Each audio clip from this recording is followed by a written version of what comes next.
Evening. Rachel, if you do this to me every time I come, I'm not going to come anymore. I'm quite happy to hear that they're building a new block at Kamunting, actually, because I've always said that the ISA holds no fear for me. The only problem with the ISA, as far as I'm concerned, is that Kamunting has no gym. So I'm hoping with the new block there'll be a proper set of weights, you know, so I can work out.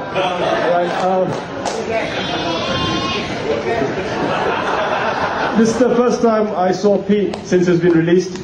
Pete, I'm so happy to see you. Part of me is happy to see you, the other part's not, because I was hanging a lot with Marina while you were in jail. And now I don't have that chance anymore, you know. I'll be very brief. I was thinking, right, there's been a lot of craziness recently. They haven't seemed to have learned their lesson since March. And we seem to be getting quite a lot of rubbish coming out from the powers that be it the language that they use, or craziness like yoga is banned. And for me, this seems to be a reaction to something which they do not have control over, and that's what we want, the people. And what we want is change. We're here today, and we'll be here every week. And it's not just about the ISA, because the ISA is merely a symptom of a system which is rotten. So when we are here today, it is us going against the entire system, changing the entire system. The ISA conveniently and wonderfully and so horrendously beautifully symbolizes everything that is wrong with our system today, because the ISA controls our rights. It controls our right to be who we want to be with. It controls our right to whatever faith we want to choose. It controls our right to speak. It controls our right to speak. It controls our right to write. It controls our right to think. Everything which is bad with our system today can be found in the ISA. So it is a convenient symbol, but let's not forget that what we're here today and what we're here for every week is not about the ISA, it's about the entire stinking system in this country which is rotten. And we'll keep on doing it, and we'll keep on staying here, and we'll pass a message to those who are in power now, who are blind and deaf and probably won't be able to listen, but those who are going to come into power, that this is what we want, and don't you forget it. So ladies and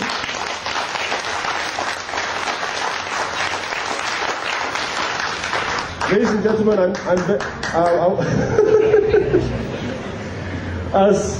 was here a couple of weeks ago. The crowd does not seem to be getting any smaller, and that's a terribly wonderful, encouraging thing. And I wish you all the best, and I'll see you all next week. So thank you very much. My name is Eric. Thank you. I do not know whether you realize, but I just want to ask you one question. Do you think, oh yeah, you've taken my photograph. Do you think the Barisan National is going to abolish ISA? Definitely not. Definitely not. You look at Thailand. I do not know whether they have ISA, but you see what happened. One after the other, they go. They're not happy, they go. Here, only 200 people. They're scared. They're scared because of the blooming ISA, the stupid paria ISA. I'm very angry, you know, with ISA and with this BN government. You see, the small crowd like this, you got special branch. FRU, 200 people, 200 FRU will come. Today, because we were told senior as special branch. That means what? They're not going to abolish this ISA. Yeah. You think they're going to abolish this stupid ISA? The whole hope. And please don't talk about it's going to take a long time. No, why can't we talk about a short time when the Pakistan takes over? People who talk about long time, you give the impression that it's going to take a long time, you know. I always tell my friends, I don't care about long time, I want it to happen now. I want a youth government now. It should have happened 30 years ago. You know, I'm very, very angry with this stupid Barisan National Government. And I'm ashamed to be a Malaysian because of them. I don't speak Malay well, you know. As I speak in English, I don't care. Yeah. I don't care. Why should we have special plans for a small group people, man? And today I'm here on the attack some of the opposition people as well, you know. Three Dark Cop, the reporter who was taken by ISA. They come out smiling. Oh, my friends. Is that what they should portray to us? So happy to be in ISA or to be captured? If I was captured, I would come out angry. I would be on the streets every day if my husband or wife is taken in, you know. But nothing. Where are the Hindra people? Nothing. Yeah. Oh, there's one. Where are the birthday people? Nothing. You see? So we have failed. You think the Prime Minister is going to hear an appeal? Oh, please, Mr. Prime Minister, we have come with candles to your office. Please apologize. Nonsense. You see what happened to Laila last week? She said, my husband has been there for 6 years. Iyaka. That's all. That's all you'll get. So don't worry about your candles. You know, you can come with 2 candles. It's not going to change this Barisan Nasional. The only reason why they have it here is because they are afraid. They are afraid that they're going to lose this election. They will never abolish the ISA. Take it from me. Thank you.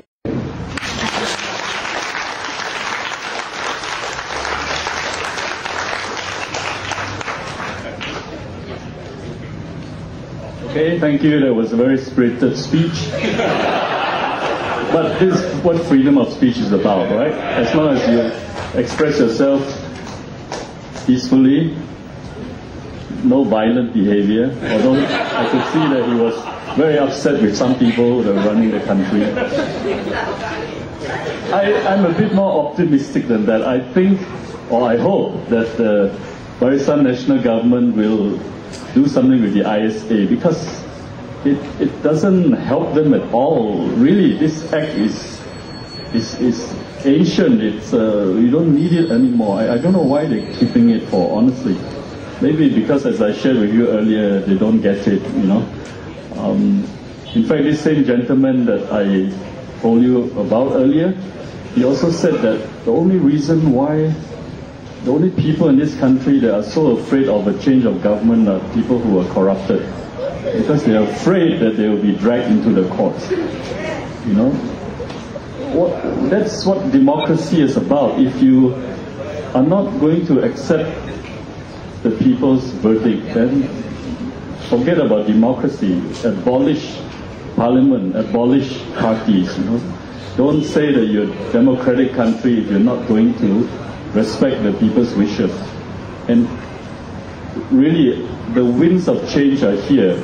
You like it or not, people are going to express their views. Alright?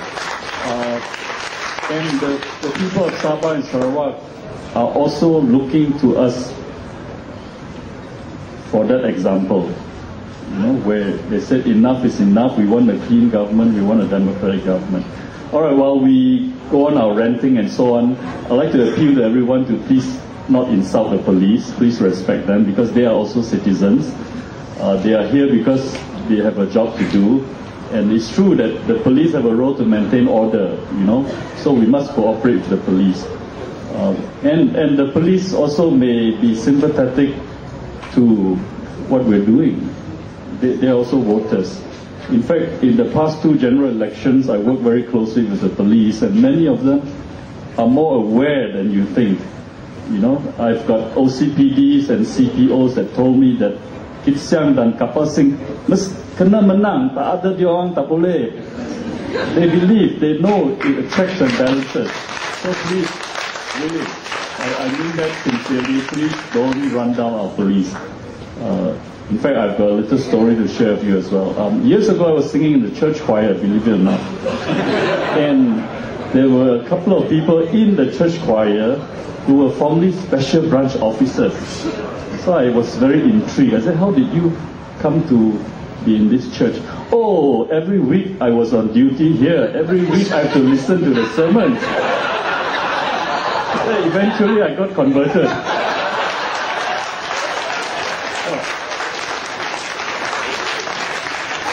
True story. No, like Jackie Chan said, no bullshitting. Okay, anyone else wants to share? If not, I'll ask, yeah, brief one, come.